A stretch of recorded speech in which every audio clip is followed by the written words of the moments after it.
हे गंगा मैया, हे नर्मदा मैया, मुझे शक्ति दे मेरा संकल्प पूरा होने की, मुझे शक्ति दे समाज परिवर्तन की। नर्मदे हर, नर्मदे हर, नर्मदे हर।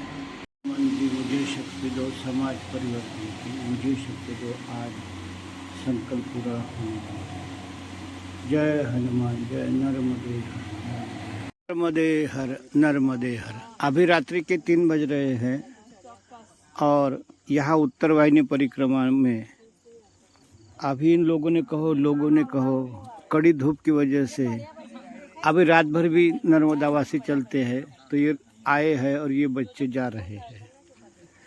तो इस तरह ये लाइट दिख रहा है रास्ते में चल रहे, वो उसी की निशानी है। नर्मदे हर, नर्मदे हर। ये युवक है जो अभी ग्रेजुएशन की परीक्षा पास हुए हैं और इनकी सोच बड़ी सकारात्मक है। ये महात्मा गांधी का भजन, हे प्रभु तेरो नाम, इस गीत को सुन रहे हैं। तो भारत माता जैसे मेरे साथ है ऐसा मुझे लग रहा है। हमें ऐसे योग का निर्माण करना है जो सकारात्मक सोच से चलेंगे। रात्रि के 3:15 बज रहे हैं और ये जो सामने टेकड़ी पर टावर दिखता है, वहाँ वासुदेव आश्रम से हम आए हैं। मेरे साथ 5-6 युवक हैं और ये पहला पड़ाव है जहाँ ग्रामवासी इन लोगों की सेवा कर रहे हैं। तो मैं भी इनकी पड़ाव क्रमांक 2 है। सवेरे के 3:45 बज रहे और ये हनुमान जी का मंदिर दिख रहा। बाहर स्वामी विवेकानंद का फोटो है और यहाँ अच्छी विचारधारा भी चल रही है। मणि नागेश्वर तीर्थ है, मणि नागेश्वर।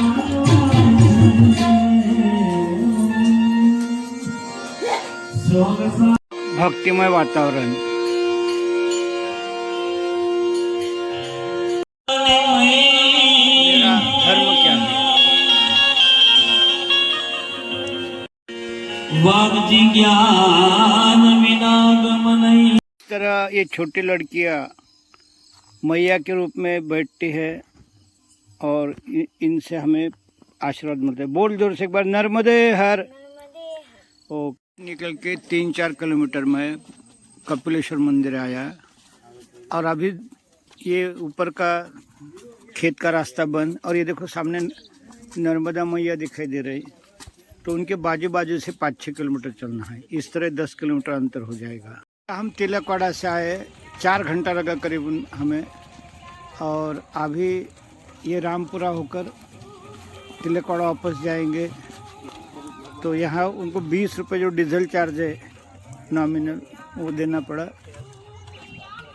और इस तरह ये नर्मदा मैया की उत्तर वाहिनी परिक्रमा की आधी यात्रा पूरी हो गई। मैं नर्मदा यात्रा क्यों कर रहा हूँ? तो भारत माता है क्या, वह दिखती है क्या, वह हमें क्या देती है? तो उसका जवाब हमें बड़देव फड़के देते हैं, सावरकर जी देते हैं, भगत सिंह जी देते हैं। तो मुझे भी भारत माता प्रसन्न हुई और उसने भारत के 40 करोड़ बच्चे और उनके माता पिता इनको ध्यान सिखाने का एक सौगंध ली। और दूसरी यूपीएससी और एमपीएससी में विपश्यना मेडिटेशन इंट्रोड्यूस करने की सौगंध ली। तो मैं 2 साल से इन सरकारी दफ्तरों के चक्कर काट रहा हूँ। एक तो बड़ी शर्म की बात है कि तालुका लेवल के अधिकारियों और यहाँ तक कि जिला स्तर के अधिकारी को भी योजनाओं की पूरी मालूमात नहीं। तो मुझे बड़ा दुख हुआ। और तीसरी बात कि ये अपने दैनंदिन काम करते करते इनको पॉलिसी मैटर क्या है ये भी समझ में नहीं आता और ना ही इनको सुनने को टाइम है। तो इससे सब दुखी होकर मैंने फिर सोचा कि क्यों हम इनसे भीख मांगे। इनका जो प्रमुख है, जो हेड है, मुख्य सचिव है, तो संजोग से 1 मई को नए मुख्य सचिव आ रहे और मैंने राम जी की उपवास किया, उनको शरण ली। और इसी तरह नर्मदा मैया की भी अब मैं याचना कर रहा हूँ कि महाराष्ट्र को अच्छा कार्यक्षम मुख्य सचिव दे, जो अपने किरण बेदी जैसा दिलदार हो, सबको दिल लगा से सबका सुख दुख जान सके। TN शेषन जैसा एक कठोर से कायदे कानून का पालन करे, क्योंकि जो हमारे कायदे कानून जो नियम है वो भी ये लोग फॉलो नहीं कर रहे हैं। तो इसलिए मैं मुख्य सचिव जी को 10 मई के अंदर पुष्पगुच्छ दे के उनके साथ फ़ोटो निकालूंगा, वीडियो निकालूंगा। भले ही वो वीडियो निकालने देते, लेकिन क्या मालूम, क्योंकि ये लोग डरते बहुत है। और मैं 3600 किलोमीटर की खंड परिक्रमा शुरू करूंगा। 15 दिन परिक्रमा, 15 दिन ऑफिस को फॉलोअप करना। इस तरह मुझे कितना भी समय लगे मैं यह करते रहूँगा। जय हिंद, जय भारत। हमारे महाराष्ट्र को आनापान ध्यान या कोई भी ध्यान 4 करोड़ बच्चों और माता पिता तक पहुँचाए। इसी तरह MPSC और UPSC के लोगों को आनापान विपश्यना ध्यान कंपलसरी करे, जो कि यशोदा ने पहले किया था। अगर उन्हें आनापान ध्यान से कुछ ये है विपश्यना से, तो ठीक है, शिव बाबा ध्यान करो, सहयोग की मेडिटेशन करो। अगर वो एक किरण बेदी की जिस तरह तिहाड़ जेल के कैदी से सुधरते, अगर वो ध्यान से कैदी सुधारते हैं तो वो ध्यान उन्हें सिखाए। और इसके फॉलोअप के लिए मैं अभी नर्मदा मैया को शरण आया हूँ, और उसका आज मैंने एक 10 किलोमीटर का रास्ता पूरा किया, 20 किलोमीटर का है। तो इस तरह मैं जो 3600 किलोमीटर है अपने महाराष्ट्र के लिए, भारत माता के लिए, भले ही उसको कई साल लगेंगे, 15 दिन खंड परिक्रमा करते रहूँगा, 15 दिन ऑफिस का फॉलोअप करते रहूँगा। इसी के साथ जय महाराष्ट्र, जय हिंद, जय भारत। उत्तरवाहिनी परिक्रमा में ये सब लोग ये कर रहे हैं, और यहाँ एक दानी आदमी ने यहाँ एक सेवा दी है। तो यहाँ की विशेष बात यह है कि यह 10 साल का बच्चा ये भी परिक्रमा में है। तो मैंने इसके माता जी से पूछा, ये स्कूल जा रहा या परिक्रमा में है? तो बोले परिक्रमा में है। तो परिक्रमा में क्यों आया? कल्पना के लिए in your Gujarati language you can speak. वो बोल ना तू। तेरे जैसे बच्चे दिन भर घर में मोबाइल देखते, माँ बाप से झगड़ा करते हैं। आता है नहीं, अभी तेरे उम्र के बच्चे आजकल, आज पूरा देश परेशान है कि बच्चों को कैसे संभाले, उन्हें कैसे संस्कार दे। और तू बड़ा भाग्यवान है कि तेरी माता जी तुझे अच्छे रास्ते पर ले रही। हाँ, इसको परिक्रमा लेके आए। हाँ, तो अच्छी बात है। ये बहुत छोटा सा आप इसके जवाब दे सकते हैं। आप बड़ी अच्छी माता हो, क्योंकि सारा देश परेशान है बच्चों के इससे। नहीं, उसको अच्छा लगता है। लास्ट ईयर तो वो 2 बार आया था। ओह, 2 बार आया था। उसके पापा के साथ भी आया था, मेरे साथ भी आया था। बहुत अच्छा। उसको बहुत अच्छा लगता है इसलिए। चलो अच्छा है, अगर हम बच्चों को ऐसे संस्कार देते हैं तो वे मोबाइल से दूर रहेंगे, झगड़े से दूर रहेंगे। और हमारे तो बम्बई की समस्या यह है कि बच्चे अकेले हो जाते हैं, माँ बाप ड्यूटी पर जाते हैं, फिर वो बेचारे और मोबाइल एडिक्ट हो जाते हैं। तो हम नए पीढ़ी के निर्माण के लिए इस तरह के बच्चों को जैसे संस्कार देते हैं, ऐसे संस्कार देने की कोशिश करें। मैं तेरा नंबर तेरे मम्मी के पास देता हूँ। मुझे बहुत सारी विद्याएं मालूम है। महाराष्ट्र में मन शक्ति केंद्र है, विपश्यना मेडिटेशन है, और ये हमारी ये बकरी खाती वो झाड़पाला है ना, और हमारी सब्जी रोटियाँ, उससे हम डायबिटीज़, कैंसर, इससे भी मुक्त हो सकते हैं। तो मैं मेरा कार्ड देता हूँ तुम्हारे आदमी से, मेरे को नंबर भेजने का, और तुम्हारे गांव में मेरे को बुलाने का। 25-30 लोग भी रहे तो मैं सिखाऊंगा। भाड़ा नहीं लेता, पैसा नहीं लेता, खाना भी नहीं मांगता, सिर्फ भारत की सेवा, क्योंकि मैं माजी कलेक्टर हूँ। अच्छा पेंशन है। तो भारत माता की सेवा के लिए मैंने अपना जीवन अर्पण किया। तो ज़रूर मैं कार्ड देता हूँ, तुम्हारे आदमी को बोलो, क्योंकि तुम लेडीज होने से मैं आपका नंबर नहीं मांगूंगा। नहीं, कोई बात नहीं। आज मैंने नर्मदा परिक्रमा उत्तर वाहिनी 1 दिन की परिक्रमा पूरी करके हमारे घर में एक नया संस्कार लाया है। इससे मुझे क्या क्या सीख मिली और आत्मज्ञान मिला। तो हमारा भारत पुरातन विद्याओं का एक माहिर घर है, आगर है, और इसलिए इसको सोने की चिड़िया कहा गया होगा। जैसे मैं आज सवेरे, कल मुझे धूप लगी थी तो 3 बजे सवेरे उठा, मेरा सर दुख रहा था और मैं 5 किलोमीटर भी चल सकता कि नहीं, मुझे कॉन्फिडेंस नहीं था। लेकिन मैंने सोचा कि बाजू में जो मंदिर है उसे छोड़ देंगे, सिर्फ सीधा डिस्टेंस कवर करेंगे।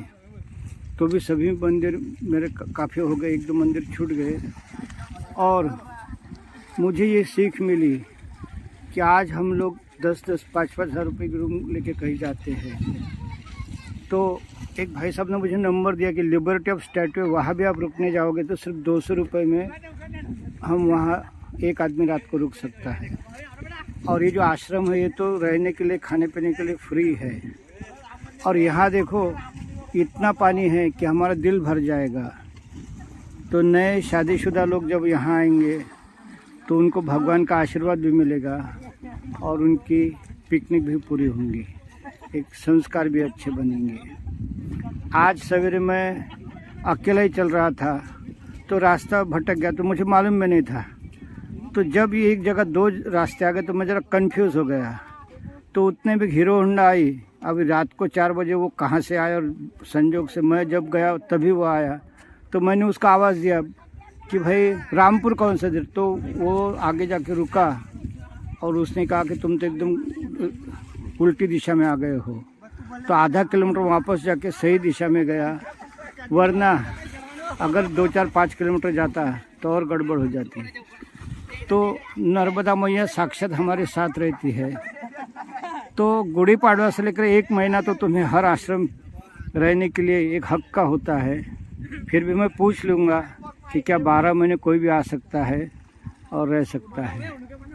तो इसी के साथ एक नए अच्छे पीढ़ी के निर्माण के लिए हमें ऐसे जो ईश्वर का सहारा है और हमारा जीवन का प्रवास भी है, वह शुभदायी होता है, हमारा जीवन मंगल होता है। फिर हमारी जो सोशल बाइंडिंग है वो भी बढ़ जाती, क्योंकि हर आश्रम में आओ खाना खाओ, आओ चाय पियो, आओ मट्ठा पियो, ये पियो, तो हमारी स्वार्थी वृत्ति भी वहाँ टूट जाती है। तो इसी के साथ नर्मदे हर, नर्मदे हर, नर्मदे हर। तो मैं यह क्लिप यहाँ समाप्त करता हूँ। वासुदेव आश्रममध्ये थांबलो, त्याची ही मागची बाजू आणि 1 दिवसाची परिक्रमा करून आता आम्ही सर्व भाविक आणि श्रद्धाळू परत आश्रमात जात आहोत आणि जेवण करून बहुतांशी संध्याकाळी सर्वजण आपापल्या घरी निघून जाणार। तर अशी ही वासुदेव आश्रम की ही मागची बाजू। के लोगों के लिए वडोदरा से तिलकवाड़ा नज़दीक पड़ता है और वहाँ पर यह वासुदेव आश्रम नदी किनारे अच्छा आश्रम है। तो यहाँ पर हमें आश्रम में रुकने के बाद जब हम परिक्रमा को जाते हैं तो तिलकेश्वर मंदिर, द्वारकाधीश मंदिर, मणिनागेश्वर मंदिर, वासनगांव, कपिलेश्वर महादेव, रिंगनगांव और कीड़ी मकोड़ी घाट में हुडी से आकर फिर हम पश्चिम दिशा में आते हैं और उसको रामपुरा गांव से हम आते हैं। तो वहाँ रणछोड़दान मंदिर, धनेश्वर मंदिर, मांगरोल गांव, तपोवन आश्रम, रामानंद आश्रम, सीताराम आश्रम, यहाँ सभी जगह पर हमारी बहुत अच्छी अन्न क्षेत्र से सेवा होती है, ये मिलता है। और मैया तो हमारे 24 घंटे साथ में रहती है। तो इसलिए उत्तर वाहिनी परिक्रमा वाले इसे ध्यान से देखें। और अगर हम सवेरे 4 बजे परिक्रमा स्टार्ट करते हैं तो सभी मंदिर देख के 12 बजे तक आराम से फिर वासुदेव आश्रम आ सकते हैं। नर्मदे हर, नर्मदे हर।